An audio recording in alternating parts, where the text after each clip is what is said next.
When we talk about cellular therapy, we're picturing the absolute cutting edge of medicine. Bioreactors, gene editing, you name it. But here's the thing. What happens when all that incredible science has to be managed by, well, people? Behind every single successful treatment, there's not just a lab. There's a really, really well-designed human system. Today, we're going to pull back the curtain on the human blueprint that makes it all possible. So here's how we're going to break this all down. First, we'll get into the why people are the absolute heart of all this. Then we'll dig into the what, the organizational blueprint, and how every single role gets defined. And finally, we'll cover the how, turning that plan on paper into a real living system that works together and just keeps getting better.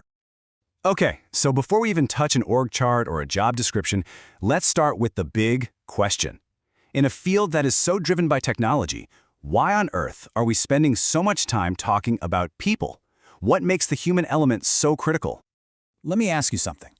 When you think about this field, your mind probably jumps to all the fancy lab equipment, right? The bioreactors, the sophisticated software.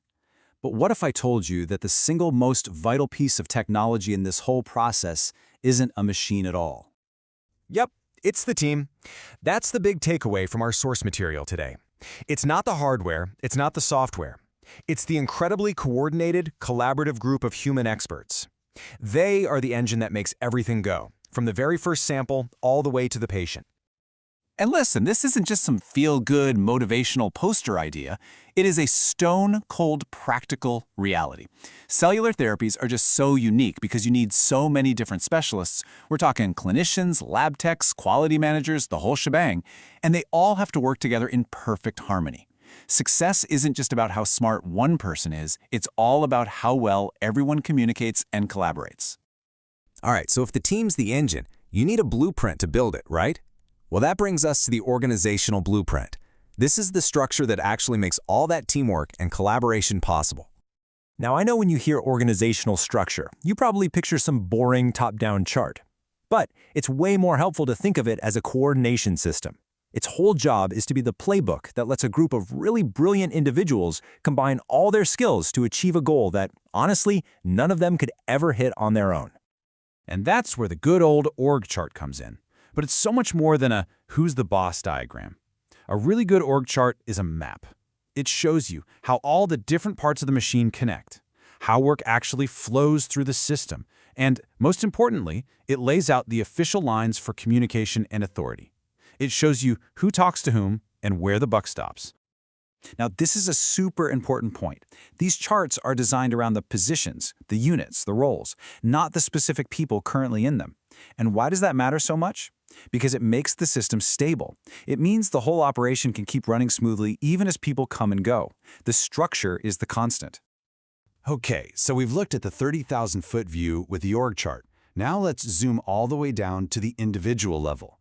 This is where we see the real power of a great job description. And this is not just a friendly suggestion from a management book. As you can see right here from this European Union directive, it is a hard and fast regulatory requirement. In a field this important, any kind of ambiguity is a risk. Clarity is literally a safety precaution. And you don't just whip up that kind of clarity on a Tuesday afternoon. It's a really deliberate process. It starts with actually analyzing the job that needs to be done, and then, this is key, getting ideas from the people who are actually on the front lines doing the work. Then you write it down, get it approved, and this is the part people forget. You close the loop by training the employee on it, making sure they truly get it. A job description that really works leaves zero room for guesswork. It has to have everything. The title, who you report to, what the main point of the job is, what you actually have to do every day, and what skills you need to do it. And those signature lines at the bottom, they're more than just a formality. They're proof that everyone is on the same page. So, we've got our blueprint. We've defined every role. But a plan on paper is just, well, paper. How do we actually bring all of this to life? This is where we go from planning to performance. Look, having a great structure is a fantastic start, but in a field that changes this fast, that's just not going to be enough. You need people who can actually do the job and do it exceptionally well. In other words, you need proven competency.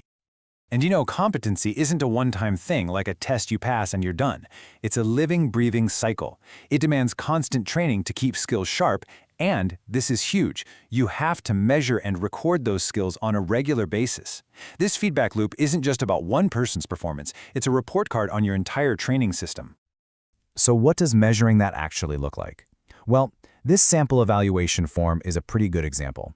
And what's so interesting is that it's not just about technical abilities. See how it focuses on things like communication, teamwork, and following safety rules? It's all the stuff that actually makes a team work as a team. So you've got all these different puzzle pieces, the lab, the clinic, the quality team. How do you actually connect them all? Well, the glue that holds this whole thing together is communication. The source material makes it crystal clear that having regular, scheduled meetings where all the different units talk to each other, that isn't just a nice thing to do. It is a proven recipe for success. All right, for our last section, let's tie this all together. It's not enough to have a system that just works. You need a system that is constantly learning and constantly getting better. Because a great system isn't something you just build and then walk away from. It needs constant maintenance. That means taking care of your people, keeping good records, asking them if they're satisfied, but also taking care of the system itself. That means planning for who's going to step into key roles down the line, and even bringing in outside experts through accreditation to help you spot weaknesses you might have missed. So, when you boil it all down, what's the whole point of all these charts and meetings and evaluations? It's pretty simple, really. It's to build a quality management system that is always learning, always adapting, and is absolutely laser-focused on one thing: ensuring the highest possible level of safety and efficiency for every single patient. And that kind of leaves us with one last question to chew on. Whether you're in this field or any other complex one, it's a powerful thing to ask yourself. Is the human blueprint you've built a source of strength? Is your structure actually helping you achieve your mission? Or could it be getting in the way?